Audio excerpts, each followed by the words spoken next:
Why have we stopped? I've been pulling you lot from Marienburg to the bloody edge of Sylvania.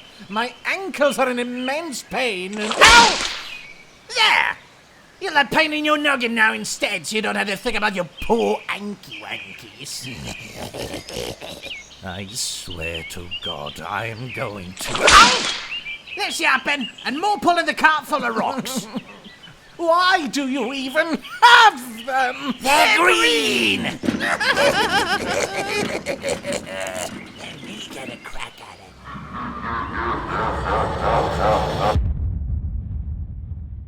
Get you at the critic! Whoa! Faster! Faster! Watch out for the rock!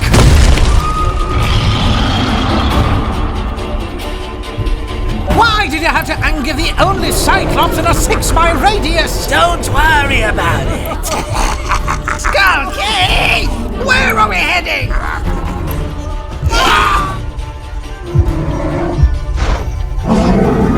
I think he stopped. I see why. Why? 3 fall ahead!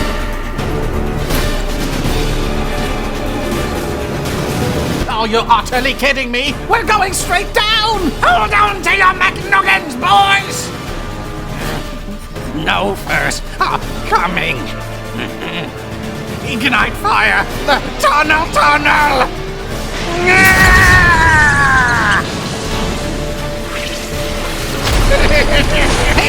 And blasting off again!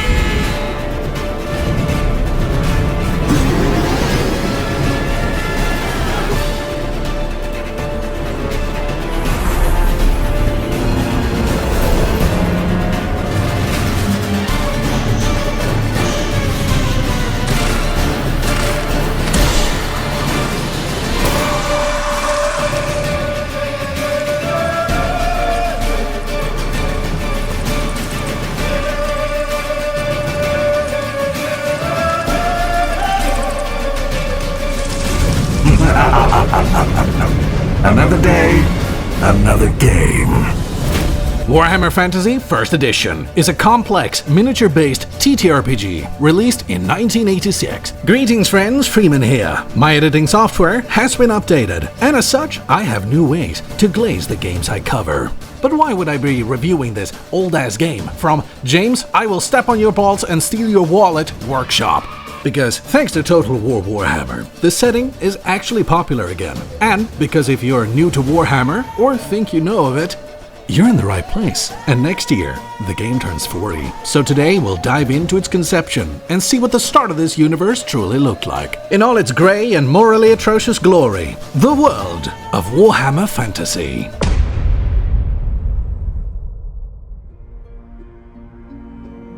Inside this crusty sock of a game, there's only one way we can see some likeness to its modern counterpart, and that is in its DNA. If you think you know the story, you may just not. 10,000 years ago, the Earth was in a deep ice age, with only the equator being a habitable area for life to exist in. On this tundra, ancient man, dwarf and elf lived off the land in hunter-gatherer tribes, as little more than cavemen. But they were not alone. There was a cosmic intelligence occupying this planet, a strange and powerful species with thoughts and emotions unknowable by the lesser minds that lived upon the frozen earth of the day. This species was known as the Old Slann. Bet you didn't see that coming. Through their dimensional gateways, taking the form of black holes, they had traveled through the galaxy for millions of years. Knowing full well the horrors that lurked within, and fearing what those horrors could unleash, the Old Slann would placate them with eldritch sorcery and unholy sacrifices. And through new gates made on the planet's poles, they brought with them flora and fauna from distant worlds, and even pulled the planet closer to the sun. The planet warmed up and the glaciers retreated, and with it, new masses of land began to emerge. As the races migrated north, the elves would be moved from the old world to develop alone on their own island as the favorite child of the Old Slann. The dwarves remained in the old world and chose to advance in their caveman tech tree to make bigger caves. But we, mankind, we were a little slower in our development, something I blame wholly on poor parenting. Anyway, I digress. Ours and all the other races' evolution would be dictated entirely by the Slan. Our very genetics altered to their needs, but for what ends, nobody knew. Slaves, servants, or helpmates were all possible outcomes for their efforts, but whatever the truth, we may never fully find out as calamity struck. And a lot of this is going to be quite familiar. 3,000 years after making landfall, through mechanical fault or malevolent intent, the polar gates collapsed, and the old Slan were nowhere to be seen. The entities and energies of infinite dimensions began to emerge and spread across the world, some benevolent, others not. Chaos and law would fight each other and one another for dominance. All the while, the warp gates spewed a stream of change and corruption, growing to a flood that could cover the globe. That change and corruption had solidified and spread into a substance that altered anything it touched, as fine as dust and as solid as a rock, the thing that became known as warpstone. So that's what you've been carrying? Yep. I thought it was cocaine. No. I wish it was cocaine. Everything the warpstone touched transformed the animals into horrible abominations, eventually giving way to the mutants known as beastmen, and the arch-servants of chaos, the foul ratmen, who call themselves the Skaven. You heard right, I quoted that word for word. The Skaven were originally intended as the arch-followers of chaos, and they were foul. Not only that, they were beastmen. In this age, the Skaven would lay siege to the last holdouts of the Slan and destroy most of it. Over the next 7,000 years, the old Slan degenerated, lost most of their knowledge and tech, but kept most of their insane magic, and with that, they used it to bind the will of the creatures of chaos. But this did little, and what was left is now on the verge of extinction. This has left the other races to fend for themselves over the course of that time span. So, where does that leave us? The year 1500, post-Victorian, imperial calendar. We've got everything here. The threats on all sides, hatred between social classes, and racism towards everyone. What Warhammer enjoyers call a good start. Everything is shit, and that is just the way we like it. It is a setting of shared misery. On one hand, we have a monarchy that is decided through electoral process, and on the other, we have slavery apologists that travel abroad to traffic people and sell their bodies to the highest bidder, whilst living a life of luxury in comparison. And that could be you. It's a really funny thing to read how mankind's fields of industry now all surpass those of even the dwarves, and yet, cited as one of the newest inventions, are bricks. The peak of technology is to mix clay and sunlight. Sigmar smiles on human ingenuity. In all due honesty, this setting is not very original. Lustria is just Africa combined with South America. Albion is right there, and Araby is literally compared to the Ottomans of the 16th century, and I can only describe their implementations as very 80s Games Workshop. Look, they were not very good. But as for their lack of originality, there is a reason for it. Role-playing games at this time were still seen as hot off the press and incredibly new to the world. Games Workshop saw a chance to make a lot of money and decided to make their own game. When Rick Priestley made the Warhammer world, he used a lot of our own world's cultures and history, since he wanted it to be realistic and relatable. And as he says himself, this isn't unique. Lots of writers still do this to this day, and while I deduct points for lack of originality and their implementation, if you assume the writing to be from the unreliable narrator, it does get a bit better. And hey, it's Warhammer, it's not like that type of narrative is lacking. While we are told the Empire is superior in many ways, that is not entirely accurate. We are playing in an early Renaissance, and the only area that is decently developed in the old world is the Empire. Everywhere else sucks shit, because your neighbors are being assaulted left and right constantly, and we're only this safe because they are bearing the brunt of the fighting. But just like the old Slan, they can't hold back the tide forever, and one day the dam will burst, and we're already seeing the cracks. And that's where you come in. Welcome to your new life in the Empire. May you live till sundown. Okay. This is the right road to Averheim. How do you know, wizard? Because it says so on the sign. Can you not read? Ah, you can read, nerd. No! I'm never taking jobs from the public board again. As always, there's too much to cover, so I will be limiting it slightly. As an early role-playing game, Warhammer Fantasy 1st Edition starts you off very generously. It introduces what a role-playing game is as a concept, the rules of participants, and required materials for play. If this was your first TTRPG, you are well taken care of, so long as you have the right dice. Sold separately, naturally. Once we've done that, it's time to pick a race. The races are humans, elves, dwarves, and halflings. They're quite stereotypical. Humans are us, very numerous, but with a rugged appearance to represent the times. No special psychology rules. There are 4 kinds of elves, but you only get one.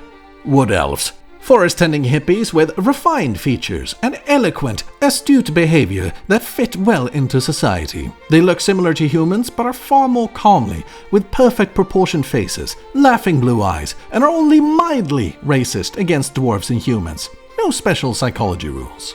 Dwarves, on the contrary, are biologically programmed to be racist against elves and towards all orcs and goblins. Their behavior can best be described with words I'd rather not use. They tend to be greedy, gruff, unfriendly, and short-tempered, and antisocial, who can tolerate humans only because they have so many business dealings with them. They are not very magical, and their disposition tends to make them rather poor academics. Special psychology rules: the spectrum. Halflings are shorter than dwarves, with pot bellies and hairy hands and feet.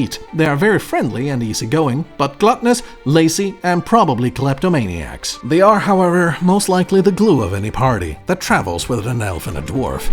At least, I hope so. Swallow our pride and ally with the children of...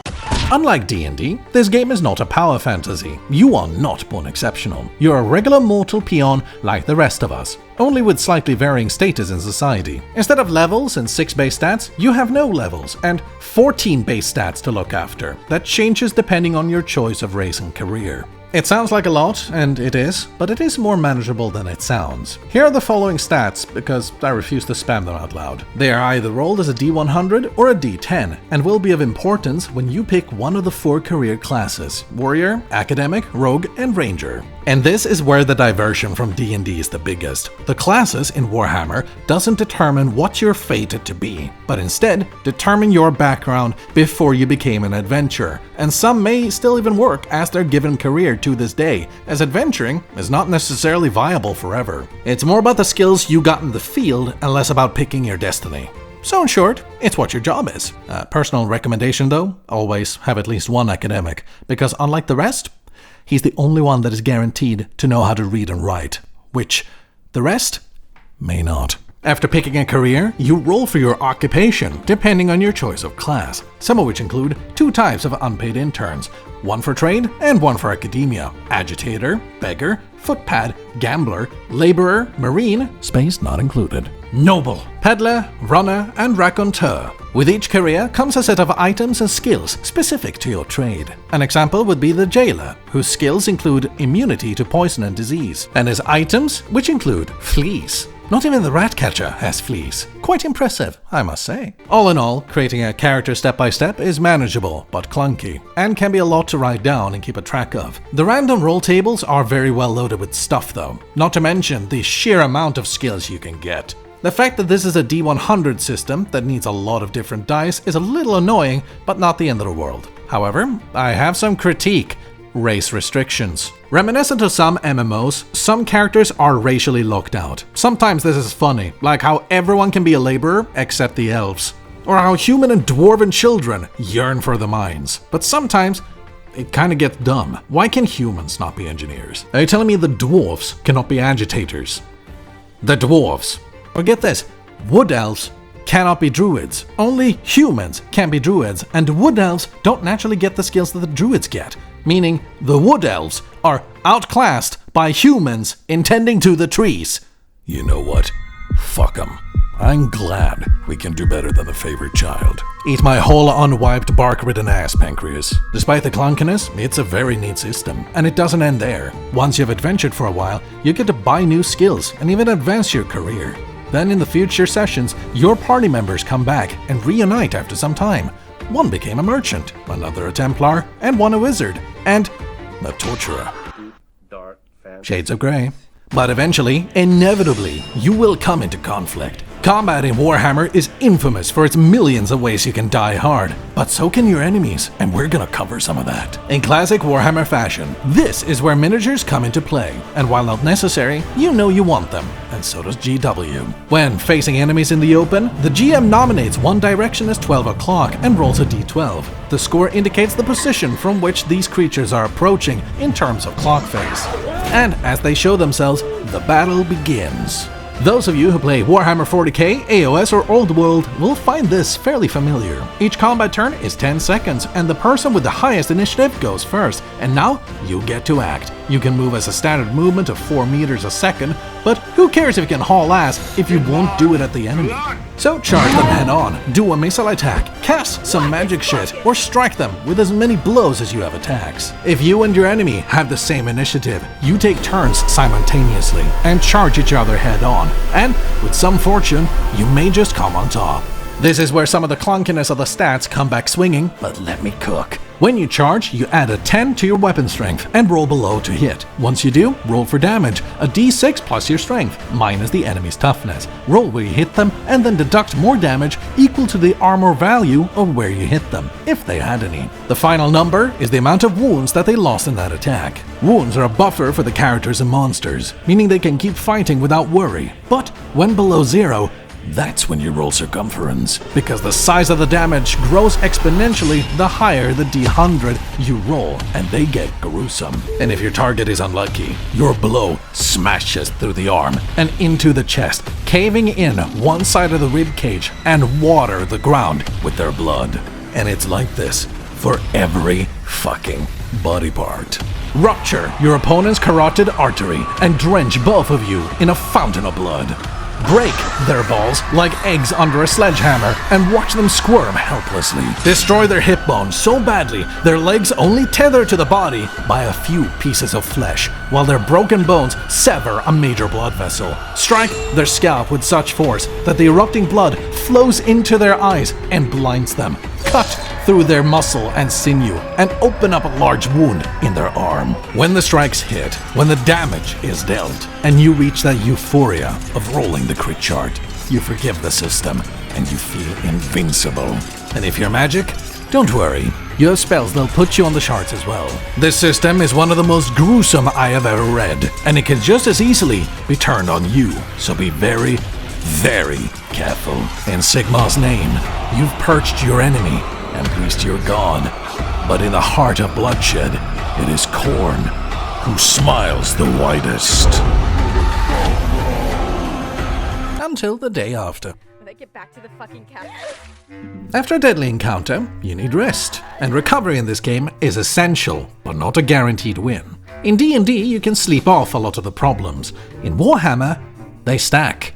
You will need exponentially longer recovery time depending on how damaged you got, and in the worst case, you may bleed out or need to amputate a limb, and there's a whole load of risks involved. Disease, disabilities, and disorders happen. This is part of life, especially so if you're in a time before proper medicine and healthcare. And there's a whole system for acquiring these. There are 4 common diseases one can acquire. These are red pox, which lasts for 2d10 days, and during this period, the character loses points in almost every stat. Once the disease has run its course, all the stats are back, except for fellowship, which will be reduced permanently. Tomb Rot is where the character must make a test every day or lose toughness, dexterity, and fellowship. Once the rot has set in, it can only be removed by the right skill or magic, and by then, the stats are lost permanently. Wound infections make you lose dexterity for a few hours and 1 wound point permanently lost unless you pass the test. But if you roll poorly, you can lose even more wounds. And then there's the Black Plague, which is very colorfully described,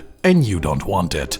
Insanity is something that you gain by being critically hit, poisoned by deliriums, and through terror. Once you've accumulated enough insanity points, you get a disorder. Which one? Oh boy, lucky you, I'm gonna roll for it. Possible disorders may include schizophrenia, dementia, pathological lying, megalomania, alcoholism, anorexia, and drug addiction. Better hope you have a physician in your party, or the meth addict starts tweaking. And how do you cure these ailments?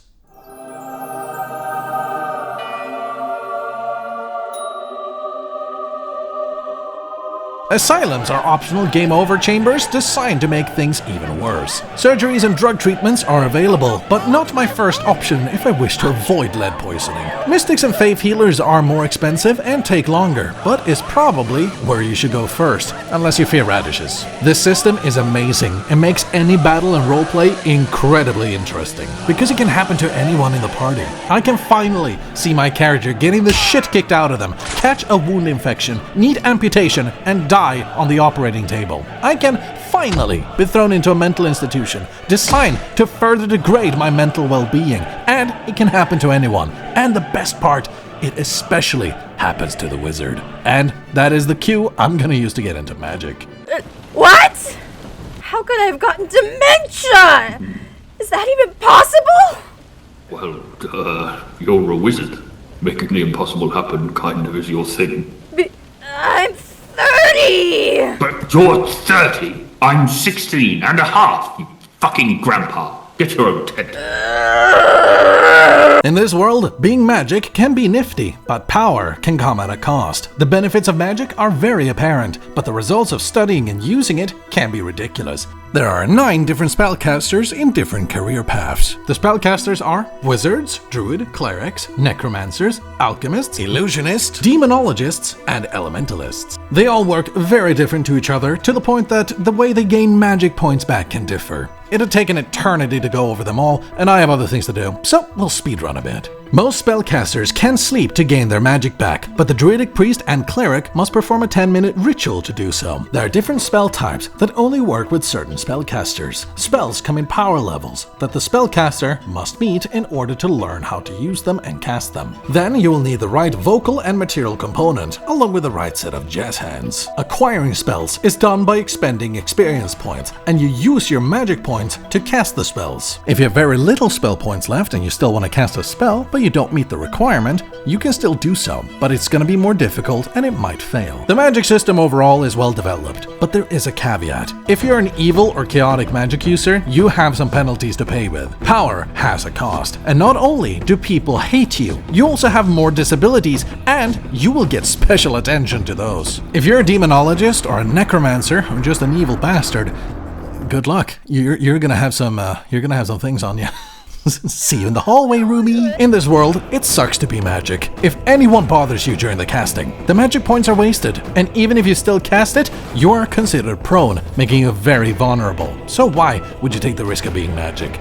Because magic does what bows and blades cannot, and the spells available are of great hilarity and come in many flavors. Summon demons, summon elementals, summon fish, curse of flatulence, cure flatulence, protection from rain, magic bridge, assault of stones, zones of cold and warmth, steal mind, cause cowardly flight, curse of arrow attraction, and of course.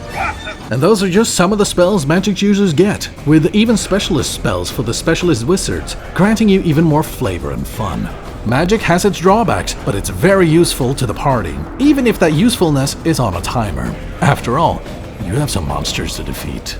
The monsters and gods in Warhammer Fantasy are very interesting, some of which I've already used, like the Treeman and the Jabberwocky, and some gods are very familiar to Warhammer fans, like Mor, Meridia, and Ulrich. I won't tread too much ground here. If you want to learn more about the old gods, go watch Pancreas No Work, link below. But some things do stand out, like how Sigmar is deemed a minor deity.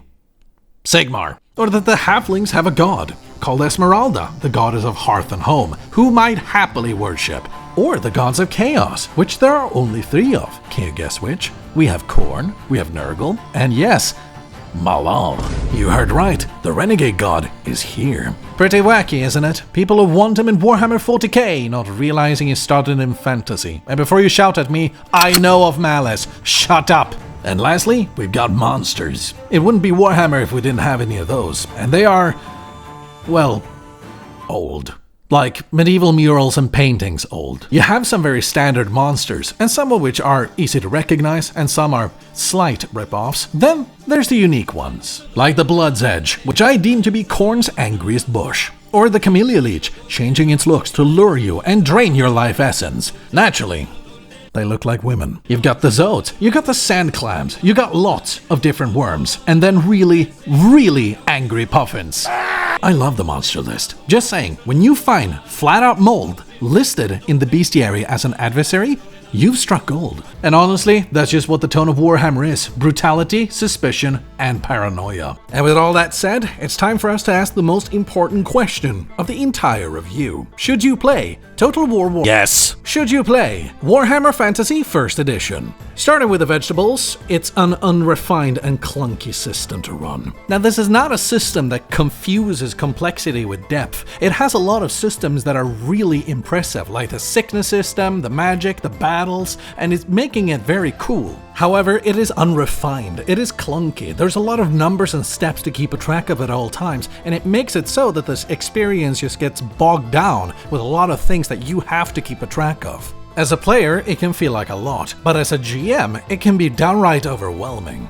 But I will add a very important asterisk. Thankfully, a lot of this can be cut down. You can trim the fat fairly easily by just looking at what you feel like you don't need and just remove it entirely. Homebrewing is something therefore you can absolutely do, but it can feel weird having to cut down aspects of the game instead of adding to it, which is perhaps more preferable. Personally, as a GM, it is always more preferable to add things to the system, to make it richer rather than have to cut away from it because there's just too much. But with this being the 1st edition of Warhammer Fantasy, it has a lot to offer. Now don't get me wrong, this is a complex and a difficult game, so do not get attached to your first dozen or two characters. But the career system, the battle damage, the sickness system, all of these things add together to make a very realistic and interesting experience. It's a down-to-earth fantasy role-playing experience that tries to be realistic to its circumstances and put a difficult challenge onto players who don't want to necessarily be the destined heroes. And you can be, but being a hero is not always rewarding, and being a sellsword, a torturer, or a slaver is more practical, economical, and maybe even more accepted in some cases. After all, heroes are ideal people, and Warhammer is far from ideal. It's a system in a world that does not romanticize the adventure the same way D&D does. Your stories are told and sung, but you will not save the world, only hold off the darkness a little longer. In comparison, Warhammer lets you end up the full hero, while in D&D, that's your starting point. Thank you so much for watching. Please remember to like and subscribe as it does help me a lot. More videos to come and stay tuned for... actually, where are we going next? I don't know. Oh hey, scroll from Anon. Ballast 10. What?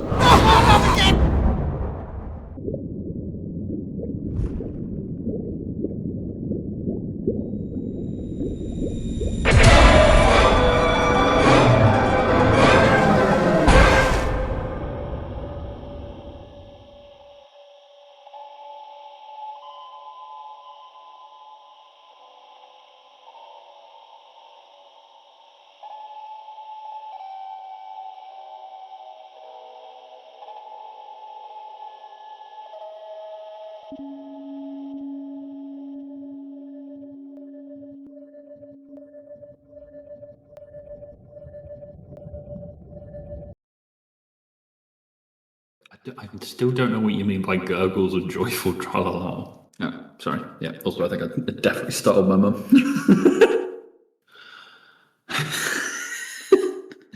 Completely Muppets in it.